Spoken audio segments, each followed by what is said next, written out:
Hello दोस्तों, स्वागत है आपका अपने चैनल एग्जाम जोन पे। तो एक बार फिर से मैं हाजिर हूँ 6 नवंबर 2020 के इंपॉर्टेंट इवेंट्स के साथ। आप पूरा वीडियो ध्यान से देखिएगा क्योंकि लास्ट में आपको 2 क्वेश्चंस के जवाब देने हैं। आज का पहला क्वेश्चन है नर्चरिंग नेबरहुड्स चैलेंज, ये किसके द्वारा लॉन्च किया गया है? तो नर्चरिंग नेबरहुड्स चैलेंज लॉन्च किया गया है हरदीप सिंह पुरी। ये हमारे minister of housing and urban affairs हैं, हरदीप सिंह पुरी। इनके द्वारा नर्चरिंग नेबरहुड्स चैलेंज लॉन्च किया गया है। पर्पस क्या है? पर्पस है स्मार्ट सिटीज में बेटर प्लानिंग के लिए डाटा बैंक क्रिएट करना। क्या पर्पस है? स्मार्ट सिटीज में बेटर प्लानिंग के लिए डाटा बैंक क्रिएट करना। इसके लिए नर्चरिंग नेबरहुड्स चैलेंज लॉन्च किया गया है हरदीप सिंह पुरी द्वारा। ये जो नर्चरिंग नेबरहुड चैलेंज है इसको कौन ऑर्गेनाइज कर रहा है? तो ministry of housing and urban affairs द्वारा WRI इंडिया के साथ मिलकर इसको ऑर्गेनाइज किया जा रहा है। WRI मतलब वर्ल्ड रिसोर्स इंस्टीट्यूट, 2011 में स्थापित किया गया था। ये एक थिंक टैंक है। इसके साथ मिलकर ministry of housing and urban affairs द्वारा नर्चरिंग नेबरहुड्स चैलेंज ऑर्गेनाइज किया जा रहा है। नेक्स्ट क्वेश्चन है इसरो द्वारा EOS-01 earth observation satellite launch किया गया है किस रॉकेट से? तो रिसेंटली इसरो ने PSLV C49 किससे? PSLV C49 से EOS-01 सैटेलाइट लॉन्च किया है। इसका फुल फॉर्म है अर्थ ऑब्जर्वेशन सैटेलाइट। ये जो ऑफ अर्थ ऑब्जर्वेशन सैटेलाइट है इसका यूज होगा एग्रीकल्चर में, डिजास्टर मैनेजमेंट में, साथ ही साथ रिसोर्सेज को सर्च करने में। तो रिसेंटली इसरो ने PSLV polar satellite launch vehicle C49 की मदद से EOS-01 सैटेलाइट को लॉन्च कर दिया है।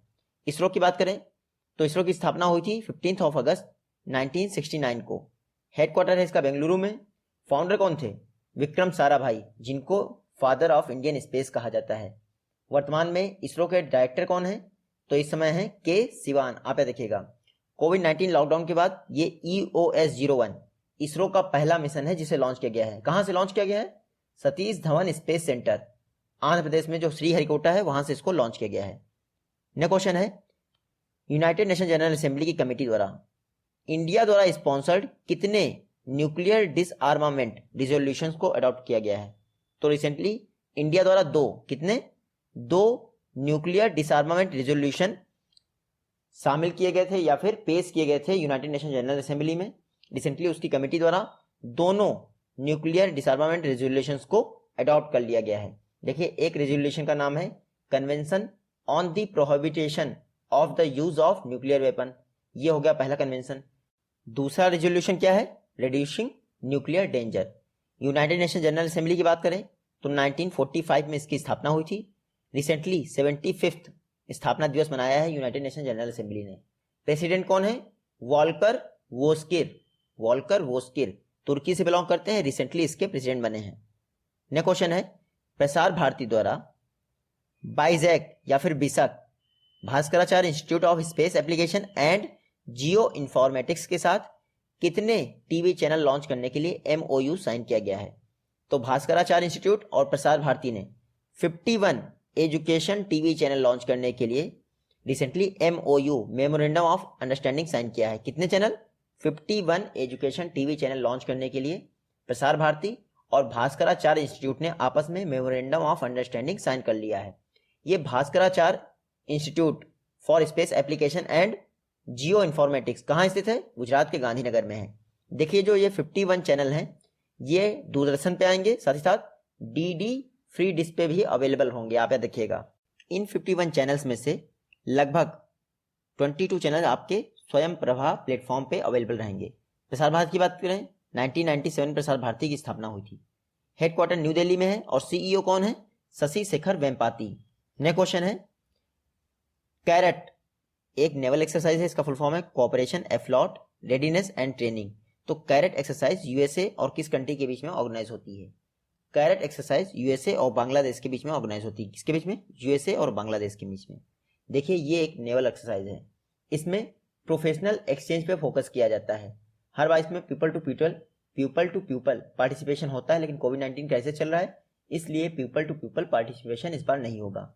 जो कैरेट एक्सरसाइज है इसका फर्स्ट एडिशन मैं आपको बता दूं 2011 में हुआ था, तो हिसाब से आप निकाल सकते हैं लगभग ये 9th एडिशन इसका। USA की बात करें तो कुछ दिन पहले ही इंडिया और USA के बीच में बेका एग्रीमेंट हुआ था, आप सभी को मैंने पढ़ाया था बेका एग्रीमेंट। साथ ही साथ यूएसए के नए प्रेसिडेंट कौन है? Joe Biden. वाइस प्रेसिडेंट कौन बनी है? कमला हैरिस।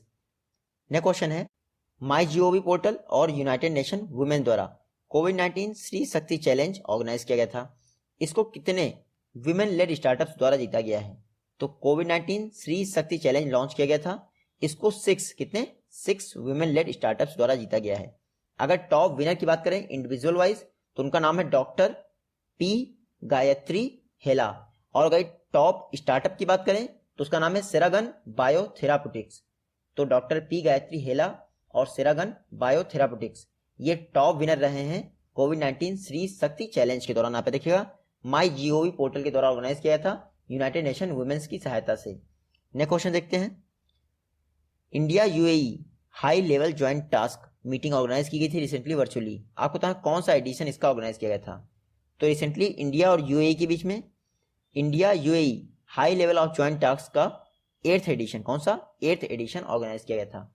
कोविड-19 कैसे चल रहा है तो इसको वर्चुअली ऑर्गेनाइज किया गया था। इंडिया को किसने रिप्रेजेंट किया? तो इंडिया को इस हाई लेवल ज्वाइंट टास्क में रिप्रेजेंट किया है पीयूष गोयल ने। आप इतना याद रखिएगा, पीयूष गोयल ने इंडिया को रिप्रेजेंट किया। यूएई की बात करें तो बता दूं आपको अरब वर्ल्ड का पहला न्यूक्लियर पावर प्लांट यूएई में ही बन रहा है। यूएई के इस समय कैपिटल क्या है? इस समय क्या मतलब कैपिटल तो यही है अबू धाबी। करेंसी क्या है? दिरहम। प्रेसिडेंट कौन है? खलीफा बिन जायद अल नहयान। देखिए ये जो India UAE high level joint task है फर्स्ट टाइम 2012 में ऑर्गेनाइज हुई थी, ये इस बार इसका 8th एडिशन है। नेक्स्ट क्वेश्चन है, मैरलॉन सैमुअल्स इन्होंने अपना रिटायरमेंट अनाउंस कर दिया है क्रिकेट के सभी फॉर्मेट से। आपको बताना है मैरलॉन सैमुअल्स किस कंट्री से बिलोंग करते हैं? तो मैरलॉन सैमुअल्स बिलोंग करते हैं जमैका से।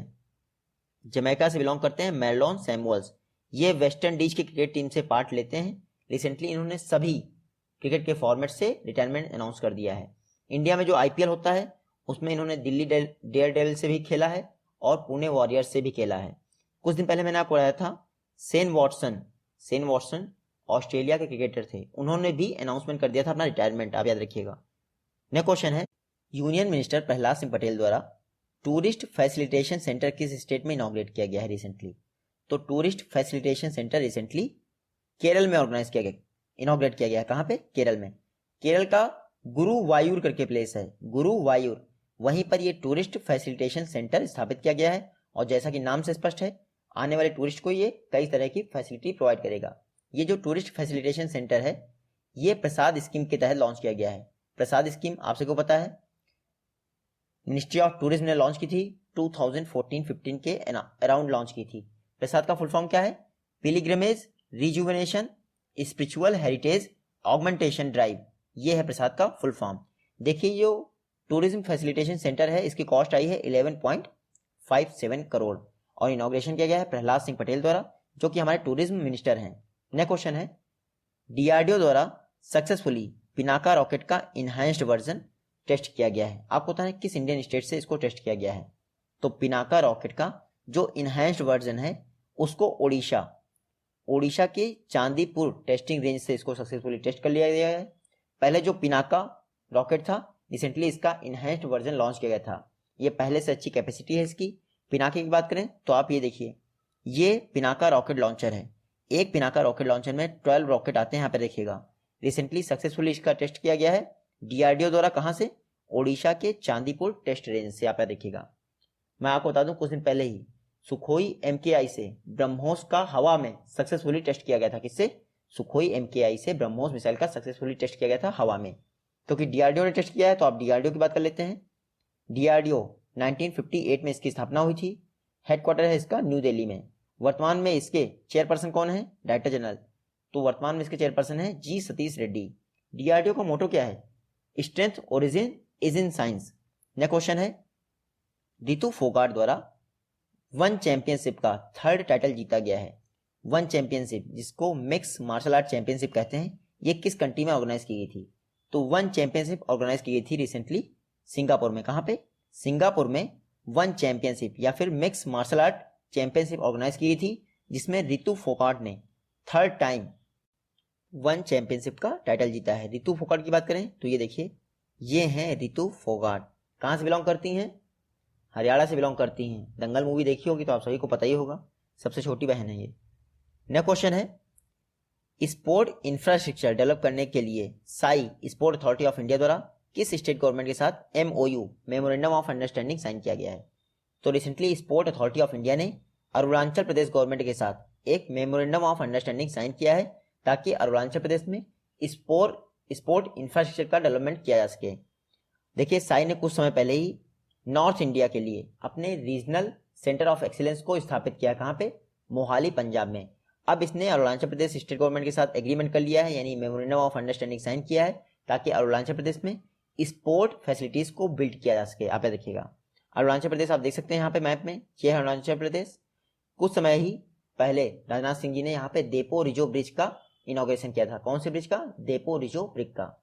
उसके अलावा पक्के टाइगर रिजर्व और पक्के पागा हॉर्निबल फेस्टिवल, ये भी अरुणाचल प्रदेश से ही रिलेटेड हैं। हालांकि जो हॉर्निबल फेस्टिवल है सिर्फ वो नागालैंड से रिलेटेड है, क्योंकि साई ने ये MOU साइन किया है स्पोर्ट अथॉरिटी ऑफ इंडिया। तो याद रखिएगा 1982 में इसकी स्थापना हुई थी। हेडक्वार्टर न्यू दिल्ली में है और इस समय साई के डायरेक्टर जनरल कौन है? संदीप प्रधान। नया क्वेश्चन देखते हैं। देखिए, विमेन साइंटिस्ट को असिस्टेंस प्रोवाइड करने के लिए सर्व पावर स्कीम किसके द्वारा लॉन्च की गई है? तो सर्व पावर स्कीम लॉन्च की गई है doctor Harshvardhan. Recently doctor Harshvardhan ने सर्व पावर स्कीम लॉन्च की है विमेन साइंटिस्ट को असिस्टेंस प्रोवाइड करने के लिए। सर्व पावर एक तरह की फेलोशिप स्कीम है। सर्व का फुल फॉर्म आप सभी को पता होगा, science and engineering research board. ये department of science and technology के तहत कार्य करता है। रिसेंटली डॉक्टर हर्षवर्धन द्वारा सर्व पावर स्कीम लॉन्च की गई है। इसमें ऐसी महिलाएं जो रिसर्च एंड डेवलपमेंट फील्ड में कार्यरत हैं उनको असिस्टेंस प्रोवाइड की जाएगी। असिस्टेंस के तौर पर उनको प्रोवाइड किया जाएगा। देखिए, 35 से लेकर 55 तक की महिलाओं को इसमें पार्टिसिपेशन करना होगा और अगर वो सक्सेसफुली अपनी रिसर्च को कंप्लीट करती हैं तो उनको 15,000 पर मंथ का सैलरी टाइप का दिया जाएगा, यानी फेलोशिप दी जाएगी। और जब उनका रिसर्च कंप्लीट हो जाएगा तो 3 इयर्स के लिए पर एनम 10 लाख का इंसेंटिव दिया जाएगा। क्या? 3 इयर्स के लिए पर एनम 10 लाख का इंसेंटिव दिया जाएगा। हालांकि मंथली 15,000 ही दिया जाएगा। SERB पावर स्कीम में ministry of science and technology की स्कीम है विमेन साइंटिस्ट को बढ़ावा देने के लिए या एम्पावर करने के लिए। नेक्स्ट क्वेश्चन देखते हैं। फ्रेशली, रिसेंटली इसको नेस्ले द्वारा एक्वायर कर लिया गया है। फ्रेशली एक फूड डिलीवरी कंपनी है। आपको पता है किस कंट्री की है? तो फ्रेशली US बेस्ड एक फूड डिलीवरी कंपनी है। पका पकाया फूड ये सर्व करती है तुरंत। रिसेंटली इसको नेस्ले द्वारा एक्वायर कर लिया गया है। नेस्ले कहाँ का ब्रांड है? तो नेस्ले एक स्विस ब्रांड है, स्विट्जरलैंड का ब्रांड है। आप देखिएगा, नेस्ले 1866 में स्थापित हुआ था। CEO कौन है? मार्क स्कीनीडर। कौन है? मार्क स्कीनीडर। तो रिसेंटली नेस्ले ने फ्रेशली को एक्वायर कर लिया है और फ्रेशली USA की कंपनी है। नेक्स्ट क्वेश्चन है, किस स्टेट गवर्नमेंट द्वारा फिशरमैन्स के लिए इंडिया का पहला radio channel Kadal Osai FM 90.4 launch किया गया है? तो कदल ओसाई इंडिया का फर्स्ट रेडियो चैनल है जो फिशरमैन्स को समर्पित होगा। इसको लॉन्च किया गया है रिसेंटली तमिलनाडु गवर्नमेंट द्वारा। किसके द्वारा? तमिलनाडु गवर्नमेंट द्वारा लॉन्च किया गया है। ये जो कदल ओसाई FM है, इसमें जितने भी रेडियो जॉकी होंगे यानी RJ होंगे वो सारे फिशरमैन ही होंगे। तो आप देखिएगा, फिशरमैन के लिए इंडिया का पहला रेडियो चैनल तमिलनाडु में लॉन्च किया गया है। नाम है कदल ओसाई। तमिलनाडु की बात करें तो मैं बता दूं, RBI ने एक रिपोर्ट पब्लिश की थी, उसमें बताया था कि मार्केट बोरोइंग में तमिलनाडु टॉप पे है। तमिलनाडु मैप में देख लीजिए, ये है तमिलनाडु। CM कौन है यहाँ के? E.K. पलनीस्वामी। गवर्नर कौन है? बनवारी लाल पुरोहित। और आप देखिएगा, इंडिया की फर्स्ट न्यूट्रिनो ऑब्जर्वेटरी तमिलनाडु में ही बन रही है। नेक्स्ट क्वेश्चन है, बिजनेस कॉन्फिडेंस इंडेक्स ये किस एंटिटी द्वारा रिलीज किया जाता है? तो बिजनेस कॉन्फिडेंस इंडेक्स इसको रिलीज किया जाता है NCAER, national council of applied economic research. नई दिल्ली में स्थित ये एक थिंक टैंक है। रिसेंटली इसने बिजनेस कॉन्फिडेंस इंडेक्स का नेक्स्ट पार्ट रिलीज किया है। इसमें कहा गया है जुलाई टू सितंबर 2020 के दौरान इंडिया में जो बिजनेस कॉन्फिडेंस है वो लगभग 41.1% इंक्रीज हुआ है।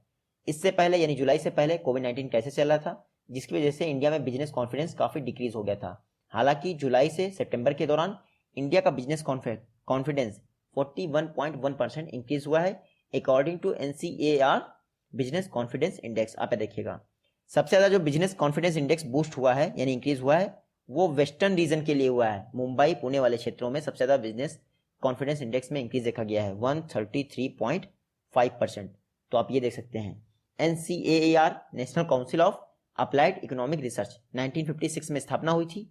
इस समय डायरेक्टर जनरल कौन है इसके? NCAER के शेखर शाह। इनका अमित शाह से कोई लेना देना नहीं है। नेक्स्ट क्वेश्चन है, समुद्रशिला जो कि एक फेमस नॉवेल है, इसके लिए O.V. Vijayam memorial literary award किसको सम्मानित किया गया है? तो O.V. Vijayam memorial literary award दिया गया है नॉवेल समुद्रशिला के लिए सुभाष चंद्रन को। किसको? सुभाष चंद्रन को। इनकी फेमस नॉवेल समुद्रशिला के लिए O.V. Vijayan memorial literary award दिया गया है।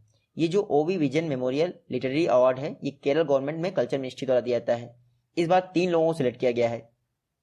टी पद्मनाभम को सिलेक्ट किया गया है फॉर बेस्ट स्टोरीज। इसके लिए बेस्ट स्टोरीज के लिए टी पद्मनाभम को सिलेक्ट किया गया है। अमल राजन, इनको सिलेक्ट किया गया है बेस्ट यूथ स्टोरीज के लिए। किसके लिए? बेस्ट यूथ स्टोरीज के लिए। और सुभाष चंद्रन, इनको सिलेक्ट किया गया है बेस्ट नॉवेल के लिए। इनकी नॉवेल का नाम याद रखिएगा, समुद्रशिला। तो इन 3 लोगों को इस बार O.V. Vijayan memorial literary award के लिए चुना गया है। टी पद्मनाभम, सुभाष चंद्रा, अमल राजन। केरल गवर्नमेंट के जो कल्चर मिनिस्ट्री है उसके द्वारा ये अवार्ड दिया जाता है। नेक्स्ट क्वेश्चन है, H.G. सोमाशेखर राव, रिसेंटली इनका जो निधन हुआ है, आपको बताना ये कहाँ से बिलोंग करते हैं? तो H.G. सोमाशेखर राव बिलोंग करते हैं कर्नाटका से। कहाँ से?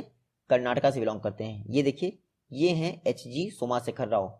रिसेंटली इनका बेंगलुरु में निधन हो गया है। ये कर्नाटक से बिलोंग करते हैं और जाने माने थिएटर आर्टिस्ट थे और एक्टर थे। तो आप देखिएगा H.G. सोमाशेखर राव, रिसेंटली इनका निधन हो गया। ये आज की वीडियो से क्वेश्चन है। आई होप कि आप इन दोनों का जवाब दे पाएंगे। जल्दी मिलते हैं आपसे नेक्स्ट वीडियो में। तब तक के लिए टेक केयर, गुड बाय, जय हिंद।